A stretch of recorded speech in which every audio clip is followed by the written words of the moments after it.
Good morning from Andaman. तो हम लोग आज रेडी हो गए अर्ली इन द मॉर्निंग। पहले हमारी फेरी थी scheduled at 9 in the morning, but it has been shifted, postponed rather, and we have been shifted to a 3 PM ferry. तो हमने सोचा कि क्यों ना हम इस टाइम को जो हमें मिल गया है उसको यूटिलाइज करें। कल गौरव एलिफेंट बीच गए थे एंड ही हाईली रिकमेंडेड कि वहाँ पे काफी अच्छे वाटर एक्टिविटीज वगैरह थे, if we want to try that. तो हम लोग आज वहां जाएंगे। सुबह सुबह जाने का ये फायदा होता है वहां पे कि वहाँ टाइड्स लो होती है और you can easily cross certain sections जहाँ पे हाई टाइड के बाद पानी भर जाता है and you have to cross the water.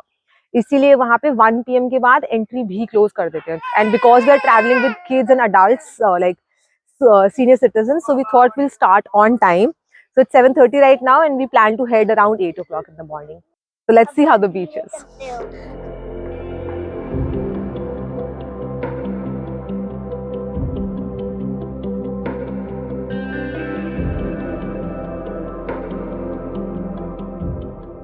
So we've just ordered food. Mama. We are leaving our resort today. So we have planned to go on the beach before we leave this island. So let's explore. तो elephant बीच जाने से पहले plan ये है कि ये महा travels, यहाँ से मैंने ये बाइक कह लो, स्कूटी कह लो, जो मर्जी कह लो इसको, ये होंडा नावी लिया था, ये रिटर्न कर दिया। मेरा तो एक्सपीरियंस इसके साथ बहुत ही ज़्यादा अच्छा रहा। मैंने पहले सोचा था कि स्कूटी लूँगा, लेकिन अच्छा डिसीजन था कि ये ले लिया, क्योंकि एक्टिवा का इंजन है। देखो इसके जो पहिए और एक्टिवा का पहिया ना बिल्कुल सेम साइज़ का है। एक्टिवा का इसमें इंजन है, CVT गियरबॉक्स का, ऑटोमेटिक जो भी है वो है। और साथ में सबसे बड़ी बात क्या है कि लाइट है। ये जैसे मोटरसाइकिल होती है ना हल्की फुल्की, वैसे बहुत लाइट है और चलाने में भी बहुत अच्छी है। एनीवे, अभी ये रिटर्न कर दिया और सामने ही हमारा रिजॉर्ट है, वहाँ पे जाते हैं, तैयारी करते हैं एलिफेंट बीच जाने की और फिर आगे बढ़ते हैं।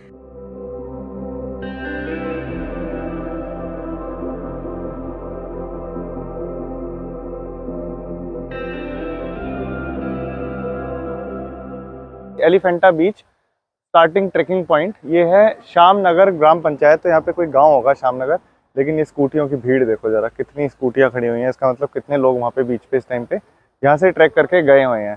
तो एलिफेंटा बीच जाने का जो रास्ता है वो दो तरीके से जा सकते हैं। या तो यहाँ से जाना पड़ेगा ट्रैक करके, अभी देखते हैं कितना लंबा ट्रैक है और कैसा रास्ता है। और दूसरा तरीका ये है कि जेटी पॉइंट से बोट लेके जा सकते हैं एलिफेंटा बीच पे। तो यही दो तरीके हैं वहाँ पे जाने के। गाड़ी नहीं जाती और ये स्कूटी भी नहीं जाती वहाँ पे। तो अभी यहाँ से ट्रैकिंग शुरू करेंगे। शुरू में यहाँ पे कुछ खाने पीने की दुकानें बनी हुई हैं, ये a few shops in the beginning, यहाँ पे कुछ खा पी सकते हैं। और ये जो रास्ता सामने अभी दिखा था, यहाँ से जा रहा है सामने ट्रैक। तो शुरू करते हैं एलिफेंटा बीच की ट्रैकिंग। स्टार्टिंग पॉइंट पे यहाँ पे एक एंट्री करना पड़ता है। एंट्री करने के बाद खुद से भी जा सकते हैं और गाइड लेके भी जा सकते हैं। अभी पता चला कि यहाँ पे पहले ट्रेल है, उसके बाद रिजर्व फॉरेस्ट है, उसके बाद मैंग्रोव है, और मैंग्रोव के अंदर पानी भी आ जाता है। So it's not a very easy trail. 8:30 in the morning and we are starting the trek with the kids. Let's see how long it takes. It is about 2 kilometers of trek. Boom, boom, boom. Ants go marching one by one.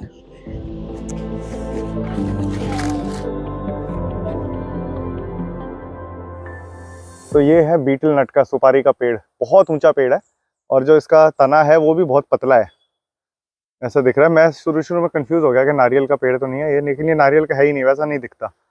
ये beetle नट का पेड़ है। इतना सारा देखो beetle नट के यहाँ पे पेड़ है। घना जंगल है और जंगल के अंदर एंट्री कर रहे हैं। वो सामने हमारे गाइड भैया चल रहे हैं। ये जो पेड़ दिख रहे हैं इसको गोलपत्ती पेड़ बोलते हैं। गोलपत्ती, इसकी जो पत्तियां देखिए गोल टाइप का है। गोल टाइप में इसमें जो आदिवासी लोग होते थे ना, आदिवासी, उन लोग इसको प्लेट बना के यूज़ करते थे। मतलब इसको खाना डाल के इसके ऊपर खा सकते थे। अभी भी इसका यूज़ होता है। जिसके जो झालमुड़ी होता है ना सर, उसका उसको जो क्या बोलते हैं उसको, जो राउंड बना के देते हैं ना, हाँ, पत्तल बना के उसका अंदर मतलब झालमुड़ी दे के खा भी सकते हो आप। तो बीटल नट के साथ साथ नारियल का पेड़ भी है। वो रहा सामने नारियल का पेड़, कितना मोटा, कितना बड़ा नारियल का पेड़ सामने, और चारों तरफ बीटल नट। रास्ता बड़ा अच्छा है। ट्रैकिंग मुझे वैसे ही बहुत पसंद है। ये जो देख रहे हो सर, ये हाँ, लोकल जैकफ्रूट का ट्री है ये। अच्छा, ये जैक फ्रूट है। छोटा पेड़ है अभी भी, बड़ा अच्छा। फूल भी ये है काजू का पेड़। इसमें फूल भी आया। अच्छा, फूल आया हुआ है। ये खजूर का पेड़ है। हाँ ये तो बहुत छोटा है। खजूर का तो ऊंचा होता है ना पेड़। हाँ, ये अभी छोटा है ना, अभी छोटा है, तो बड़ा हो ऊंचा हो जाएगा तो ये अच्छा खजूर का बेबी पेड़। तो ये जो बैम्बू की वैरायटी है, ये बांस की, ये अंडमान में ही पाया जाता है। ये वाला जो वैरायटी है, ये और कहीं बैम्बू तो देखो हर जगह उगता है, जहाँ पे बारिश होगी पानी होगा वहाँ बैम्बू उग जाएगा, लेकिन ये जो स्पेसिफिक वैरायटी है ये अंडमान की है। यहाँ पे गांव आ गया। ये घर देखो कैसे ट्रेडिशनल घर बने हुए हैं, ये बहुत ही सुंदर घर है। बड़ी ही शांत लाइफ है यहाँ के लोगों की। जो बम्बू दिखा था उसका यूज किया हुआ है। हाँ, वो बैम्बू जो देखा था पीछे, उसका यूज किया हुआ है घर की दीवार बनाने के लिए। चलो, नेचुरल वे ऑफ लाइफ, प्राकृतिक तरीके से जी रहे हैं। हमारी तरह नहीं है कि आर्टिफिशियल चीज़ों पे डिपेंडेंट ज़्यादा रहे, ऐसा नहीं है। ज़्यादातर नेचर पे ही डिपेंडेंस है और उसी के तरीके से जी रहे हैं यहाँ के लोग। हाँ, ये गोल पत्ती पेड़ एक और आ गया देखो। गोल पत्ती में खाना खा लो, बैम्बू से घर बना लो, बस हो गया। झिंगर की आवाज़ आ रही है चारों तरफ। सामने गाय चल रही है जो कि बांधी हुई है, क्योंकि गांव के बीच में से निकल रहे हैं। और देखो, गांव और जंगल में कोई फर्क ही नहीं नजर आ रहा। जंगल के बीच में इधर उधर घर बने हुए हैं, वो बना हुआ कुछ घर, वही बैम्बू से उनकी जो दीवारें बनी हुई हैं। तो जंगल और गांव ऐसे मिक्स है, ऐसा नहीं है कि गांव अलग और जंगल अलग। कौन सा पाइनएप्पल? अच्छा, वो पाइनएप्पल का ट्री। अरे वो लगा हुआ, वो लाल से रंग का वो पाइनएप्पल है। अच्छा, वो रेड कलर का जो है, एक पेड़ में एक ही होता है वो पाइनएप्पल लगा हुआ है। ये है काजू का फूल। देखो, ये फरवरी में बता रहे हैं ना, फरवरी लास्ट तक इसमें काजू आ जाएगा। ऊपर फल लगा रहेगा, नीचे काजू लगा रहेगा। नीचे ऊपर फल, नीचे काजू। और ये है लोकल जैक फ्रूट, यहाँ का अंडमान का लोकल जैक फ्रूट। बहुत पुराना पेड़ बता रहे हैं। और ये हमारा ऐसे कुछ ट्रेल जा रहा है आगे, बहुत ही सुंदर रास्ता, जंगल के बीच में से, गांव के बीच में से और जंगल के बीच में से।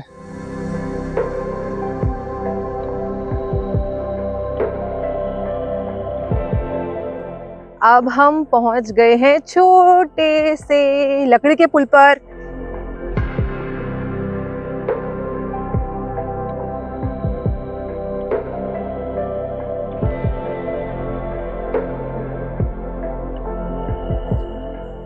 और यहाँ पे मुझे दिख रही हैं कुछ तितलियां। It's like a nature walk, so beautiful. एकदम पेड़ों के बीच से हम जा रहे हैं। बीच में हम लोग को काफी सारे बच्चों को फ्रूट्स वगैरह दिख रहे हैं, कोकोनट ट्री, सुपारी का पेड़, हमें पाइनएप्पल भी देखा हमने एक पेड़ पे लगा हुआ। तो it's a very nice pretty place. और हम हैं fascinated to see such beautiful and tall trees.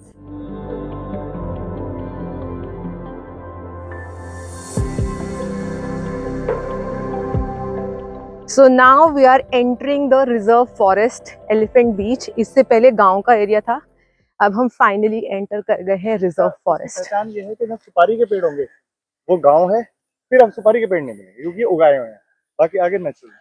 तो सुपारी के पेड़ is mark of cultivation by humans, human civilization, village area, and once it is over, we are reaching the forest area. अच्छा, ये देखो, ये बाड़ लगी हुई है, इसका मतलब इसके पीछे है गांव, और उसके बाहर ये बैठने के लिए ऐसी हट बना रखी है। अब यहाँ से जंगल शुरू। तो जब जंगल में घुस रहे हैं गांव छोड़ के, तो जरूरी है अकेले आना, गाइड ले लो, बेटर है। हाँ। इसको बेत बोलते हैं जी, स्कूल में टीचर लोग पहले बच्चे लोग को मारने के लिए यूज करते थे। हाँ, वही ट्री है, लेकिन ये अच्छा। मोटा वाला है, इससे फर्नीचर काम में आता है। इसका अच्छा। जो पतले वाला है वो यूज करते ये हैं। क्या नाम है इस पेड़ का? बेत पेड़ बोलते हैं, बेत। बेंत का पेड़ है। इसको अगर काटेंगे ना तो इसके अंदर से पानी भी निकलेंगे, अच्छा, मीठा अच्छा। पानी रहेगा। इससे बेंत जो बनती जंगल है में बहुत- पिटाई करने के लिए। हाँ, जो और फर्नीचर। इससे फर्नीचर भी बनता है। हाँ।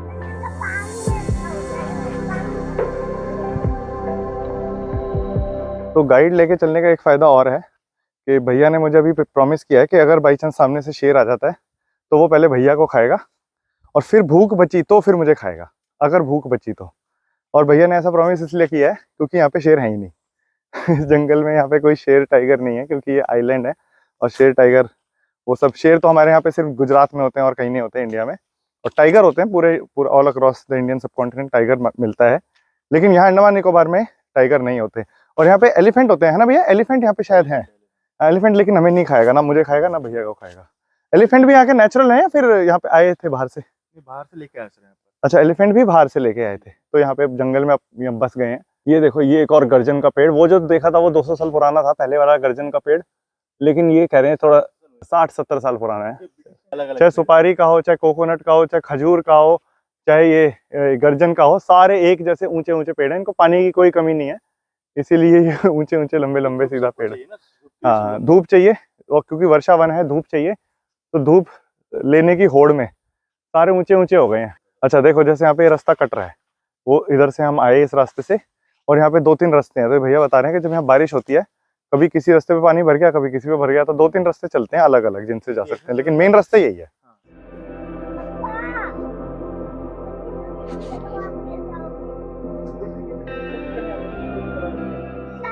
तो ऐसे जड़ों को क्रॉस कर करके जाना है। ये देखो कितनी मोटी मोटी पेड़ की जड़ है, जिनको हमें पार करके जाना है।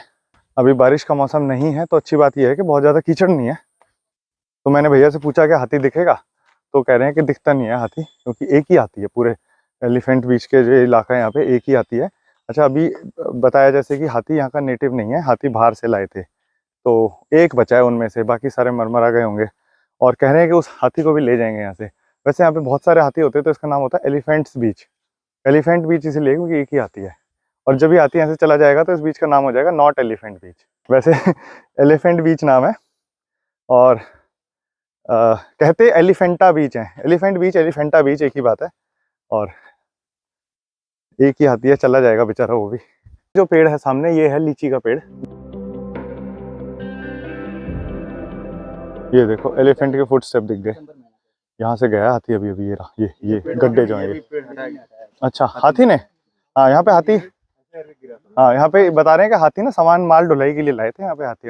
अंग्रेज लाए थे ना, तो अंग्रेज लोग लाए थे माल ढुलाई के लिए, वो पर्पस था। इसलिए नहीं लाए कि इसका नाम एलिफेंट बीच रखना है, तो चलो पहले एक एलिफेंट लाएं, फिर रखेंगे इसका नाम एलिफेंट बीच। ये है रेडवुड का पेड़, पेड़ाक कहते हैं, पेड़ाक। पेड़ा ही है पूरा। हाँ, इसके एज तो देख के पता चल सकता है कितने हो सकते हैं। हाँ, कितनी होगी एज इसकी? 200 साल बोलते हैं, मैक्सिमम 200 साल, उससे पुराना है ये। 200 साल से भी पुराना पेड़ है। वो देखो, वो जैक फ्रूट का पेड़ है, और ये भी जैक फ्रूट का पेड़ है, ये जैक फ्रूट। और ये रहा, ये जैक फ्रूट, हाँ ये रहा जैक फ्रूट, अंडमान का जैक फ्रूट। ये देखो कितनी अच्छी बात है, बैठने का तो ये बनाया हुआ है हट, और साथ में डस्टबिन भी बनाया हुआ है, तो कुछ कूड़ा करकट अगर साथ में लेके चल रहे हैं तो इस डस्टबिन में फेंक सकते हैं।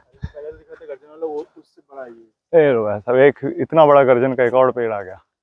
ये देखो इतने बड़े बड़े यहाँ पे पेड़ हैं। बीच से ज़्यादा मज़ा तो मुझे फिलहाल यहाँ आ रहा है ट्रेकिंग करने में। तो ये भी एक अपने आप में रिवॉर्ड है। नाव से तो आए ही हैं यहाँ पे, स्वराज द्वीप पे, शहीद द्वीप पे नाव से ही जाते हैं, और यहाँ पे भी बीच पे नाव से आ जाएं तो अच्छा है। वैसे नील आइलैंड जाएंगे, वहाँ से बोट से जाएंगे, नील से बोल्डर जाएंगे, फिर भी बोट से जाएंगे, फिर भी बोट से जाएंगे। हाँ, तो यहाँ ट्रैकिंग करने का मौका मिल रहा है, तो ट्रैकिंग ही करके आए। इस बीच का मजा ट्रैकिंग ही है। इतने एडवेंचर स्पोर्ट कर रहे हैं, scuba diving, snorkelling, para selling, और भगवान जाने क्या क्या। तो ये ट्रैकिंग भी तो एक एडवेंचर ही है ना। तो वी आर वॉकिंग। यहाँ पे से नेचुरल स्टेयरकेस सी बनी हुई है, जैसे कि वहां हम चल रहे हैं, रूट से बनी हुई है स्टेयर्स, एकदम से डिसेंड है। तो लेट्स गो। तो ये देखो, ये कितनी सुंदर हट आ गई नीचे उतर के। और यहाँ पे रास्ते में ना खाने पीने की दुकानें नहीं है, या तो शुरू में था वो जो शॉप मैंने दिखाई थी वो है, और या फिर बीच पे जाके मिलेगा। और अब सामने ऐसा लग रहा है बीच आ गया, लेकिन वो बीच नहीं है, ये है मैंग्रोव फॉरेस्ट। जब हाई टाइड होती है तो यहाँ इस मैंग्रोव फॉरेस्ट में पानी आ जाता है, अभी पानी नहीं है। अच्छा, ये देखो यहाँ तक ये मैंग्रोव, ये इस फॉरेस्ट से हम आए हैं, ये सामने जो ट्रेल आ रही है इससे आए हैं। अब ये वाला फॉरेस्ट खत्म और मैंग्रोव फॉरेस्ट शुरू यहाँ से। अब जो सारा पेड़ है वो मैंग्रोव का है। मैंग्रोव पेड़ जो है भैया सॉल्ट वाटर में उगता है ना, ये समुद्र के पानी में उगता है। जहाँ पर हाई टाइड होता है तो वहाँ पर ही होता है पेड़। हाँ, अब यहाँ से उठा के मिट्टी में लगाएगा नहीं होएगा। हाँ, नॉर्मल मिट्टी में फ्रेश वाटर में ये पेड़ नहीं उगेगा। यहाँ पे क्यों उगा हुआ है? क्योंकि अभी यहाँ पे आएगा समुद्र का पानी, जैसे ही हाई टाइड आएगी तो यहाँ पे समुद्र का पानी आएगा। अभी हम लोगों को चलना नहीं पड़ रहा समुद्र के पानी में, क्योंकि लो टाइड है। आराम से अपना रेत देखो, जैसे यहाँ पे मिट्टी जो है ना, ये रेत है ना, रेत थोड़ा सा रेत टाइप की मिट्टी है। छोटे छोटे केकड़े भागे अभी इन बिलों में, ऐसे सुंदर लाल रंग के थे केकड़े। ये रहा एक हाथ वाला केकड़ा कहाँ है? में से निकल जाएंगे केकड़े। कहाँ है केकड़ा? इधर में, इन छेदों में, इसमें है? छेदों से डर कहाँ है केकड़ा? मुझे क्यों नहीं दिख रहा? देखो कितने सारे हैं। अच्छा, ये लाल लाल से जो ये है, हाँ बस ये ओ वो घुस गया अंदर। एक लेग क्यों है इसका? इस तरह ही है सर इसका, इतना ही छोटा होता है, इससे बड़ा नहीं होता ये। तो ये जो सामने मैंग्रोव के टूटे हुए पेड़ हैं, ये सुनामी में टूटे थे? अच्छा, ये 2004 की सुनामी के टूटे हुए मैंग्रोव के पेड़, इसीलिए बाद में करनी पड़ी प्लांटेशन, नहीं तो नेचुरली रहते होंगे यहाँ पहले से ही मैंग्रोव।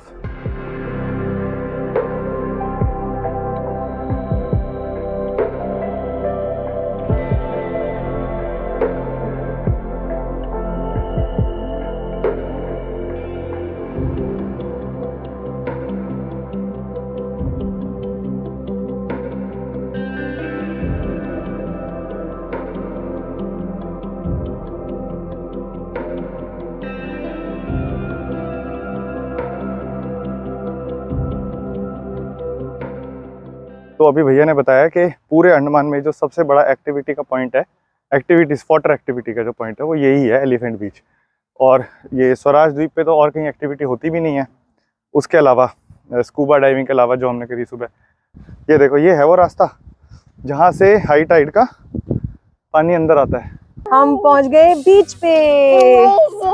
टॉयज हैं इतने बड़े बड़े, वो वाटर स्पोर्ट्स हैं। Oh my God! Look at this. भागो। ये है एलिफेंट बीच। वो खड़े ड्रैगन, वो खड़े मिक्की माउस, बत्तख और देखो यहाँ भीड़ देखो कितनी है। बहुत सुंदर बीच है। अच्छा, एक बात तो है भाई, यहाँ पे कोई भी गंदगी नहीं नजर आई मुझे, कूड़ा करकट नहीं फैलाया हुआ लोगों ने, साफ सुथरा बीच है। कितने मर्जी भीड़ हो, जितनी मर्जी एक्टिविटी है यहाँ पे। अच्छा, अंडमान की सबसे ज़्यादा एक्टिविटी यहीं है, तो सारी दुनिया यहीं आके एक्टिविटी करती है। वो उड़ रहा है एक आदमी हवा में, तो उसके बावजूद यहाँ पे लोगों ने गंदगी नहीं फैलाई हुई, या फिर फैलाई होगी तो जाके लोग साफ कर देते होंगे। ये अच्छी बात है एक।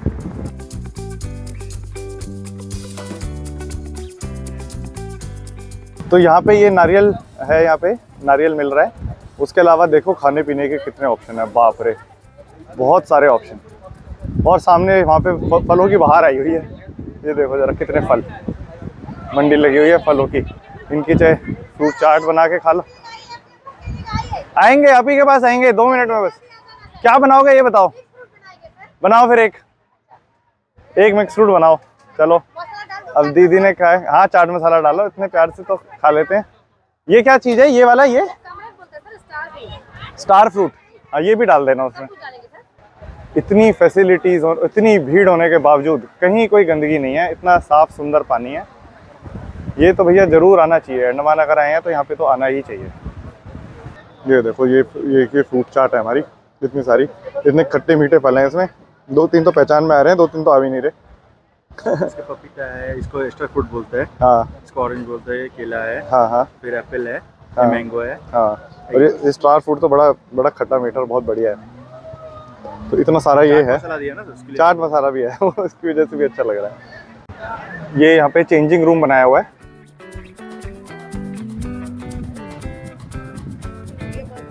ये एक पैदल चलने का बनाया हुआ है पियर, कैसे ऊपर नीचे हो रहा है देखो वेव्स के साथ साथ। अरे बाप रे, ये देखो भाई साहब बीच पे कितनी मछलियाँ, सुंदर सुंदर मछलियाँ, कितनी सारी। इस पे चलना ही एक एडवेंचर एक्टिविटी हो गई, इसके ऊपर चलने में इतने मजे आ रहे हैं। So now we are heading towards our dolphin. यहाँ पे 2 ऑप्शंस हैं जिससे आप बिना पानी में गए बच्चों के साथ अगर आपको फिश वगैरह एंजॉय करनी है तो उसके लिए वन इज़ रीफ लुकर, जो रेड कलर की एक गई है, वो सबमरीन टाइप की शेप में बनाई हुई है। उसमें साइड में विंडोज़ हैं जो हमारे गाइड ने बताया, और एक है ये डॉल्फिन जिसमें जो ग्लास है वो पूरा नीचे है। तो वो कहते हैं कि he recommends this one because you can see more in this. Let's see how the experience is. My daughters are definitely very excited to go inside. So this is the dolphin in which we will be entering. और यहाँ पे ये walkway था बीच से थोड़ा सा दूर, जहाँ से हम चढ़कर जाएंगे अपनी डॉल्फिन के अंदर। So I think they are washing our feet before we enter so that it does not get dirty. So we are inside the dolphin's stomach now. Are we? Yes. So this is like scuba diving without actually diving. So it's 10:14 in the morning and we are starting with the journey. Let's see how long it is. We are already started. We are going away from the beach now.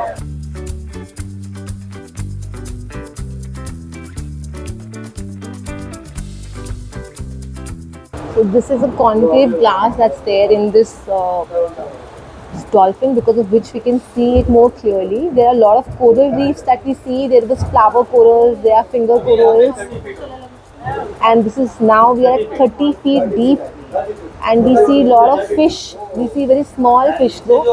We see needle fish. See so many of them.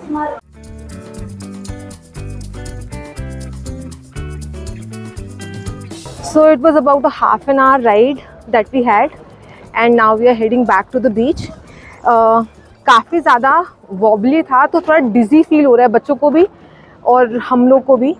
जब हम corals देख रहे थे, हम लोग को 2 set of corals उन्होंने दिखाए थे और वहाँ पे काफ़ी सारी फिश देखी।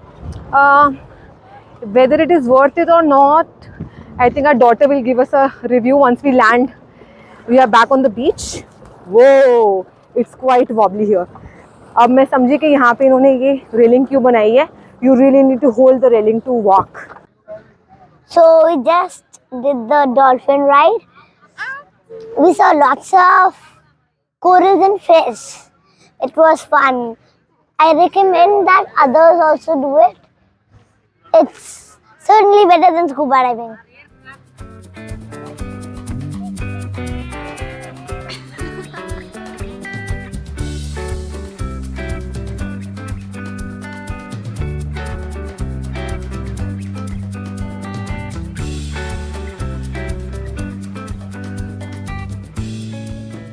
ये देखो, ये है हमारे अमित भाई। और यहाँ पे आप बताओ किस चीज का मजा ले रहे हो? समोसा चाट। चलो हम भी खाएंगे फिर। एक बनाओ, हमें भी 2 समोसा चाट। ये बन रहा है, ये रहा समोसा चाट। अरे वाह वाह।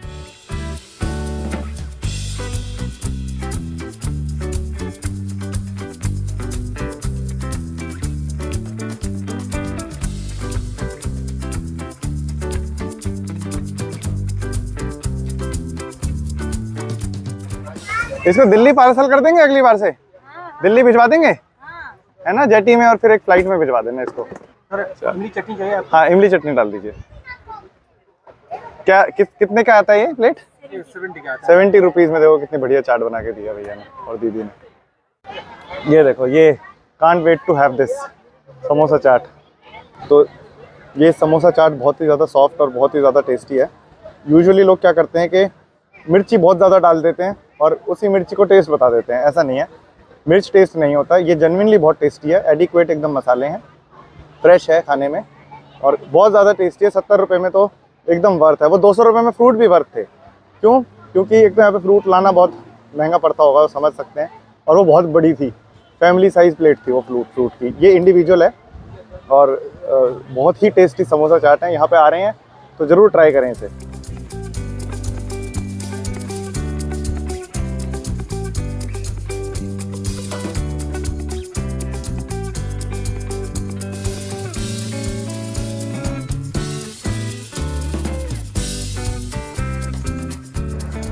तो एलिफेंट बीच पे ही थोड़ा सा साइड में मैं टहलने के लिए आ गया था। ये कितना साफ़ पानी है, कितना क्रिस्टल क्लियर पानी है यहाँ पे। और इस तरीके से कुछ ये पेड़ वगैरह गिरे हुए हैं। मुझे ऐसा लगता है कि जैसे वो भैया बता रहे थे ना कि 2004 की सुनामी में कुछ पेड़ यहाँ पे गिर गए थे, तो ये वही पेड़ रहे होंगे जो यहाँ पे गिरे हुए हैं पेड़ इस बीच के ऊपर। और ये बीच मुझे लगता है, भैया बता रहे थे, बहुत छोटा बीच है। जो पेड़ गिरा हुआ है उसके बाद नहीं है, लेकिन बहुत सारे पेड़ गिरे हुए हैं। और मुझे काफ़ी दूर तक सैंड नज़र आ रही है, काफ़ी पीछे तक जो है मुझे यहाँ पे रेत नज़र आ रही है बीच की। हाँ, वहाँ जाने के लिए कैसे जाना पड़ेगा? ये इधर से पानी में से थोड़ा सा चल के ऐसे जाना पड़ेगा। लेकिन अगर ये ऐसे क्रॉस कर करके जाते रहें तो बीच तो बहुत बड़ा है, बहुत बहुत दूर तक नज़र आ रही है सैंड। वहाँ पे काफ़ी पीछे तक कैमरे में नज़र भी नहीं आ रहा होगा। तो लास्ट पे वहाँ पे पेड़ नज़र आ रहे हैं ना, वहाँ तक सैंड है लगातार चलती हुई। बीच बीच में पेड़ गिरे हुए हैं। तो एलिफेंट बीच पे अगर भीड़ में नहीं रहना, एक्टिविटीज़ नहीं करनी, तो थोड़ा सा साइड में चलें, बस 100 मीटर, और ऐसी जगह आ जाएगी जहाँ पे आराम से शांति से बैठ भी सकते हैं। अच्छी बात यह है कि यहाँ पे जो छोटे मोटे जो ढाबे वगैरह हैं वो लाउड म्यूज़िक नहीं बजा रहे। गोवा में एक ये प्रॉब्लम आती है हम लोगों को कि हर किसी ने अपना अपना डीजे लगाया होता है और हर किसी ने अपना अपना म्यूज़िक बजा रहे होते हैं वहाँ पे। ये अंडमान का सबसे ज़्यादा चहल पहल वाला बीच है और इस बीच के ऊपर सबसे ज़्यादा एक्टिविटीज़ है। उसके बावजूद ये बीच बहुत शांत भी है। तो नहीं करनी एक्टिविटीज़ कोई बात नहीं, साइड में आओ, यहाँ पे रेत में बैठो और ये बिल्कुल जो नीला पानी है इसका आनंद लो। कोई भी यहाँ पे डिस्टर्ब करने वाला नहीं है।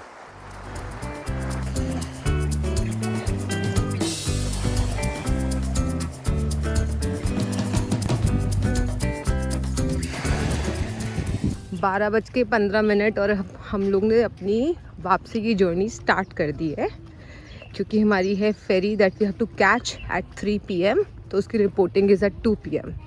सो we started moving. It was a great experience here at Elephant Beach. Once we reach the jetty I will give you more updates. ये है सी महुआ, ये महुआ का पेड़ है जो सिर्फ समुंदर किनारे होता है। ये है मड स्किपर, देखो कितने सारे मड स्किपर हैं। ये बड़ा वाला गया है स्किप करता हुआ, ये तेज भाग रहा है, जंप भी सा कर सकता है, तैर भी सकता है। वो भागा।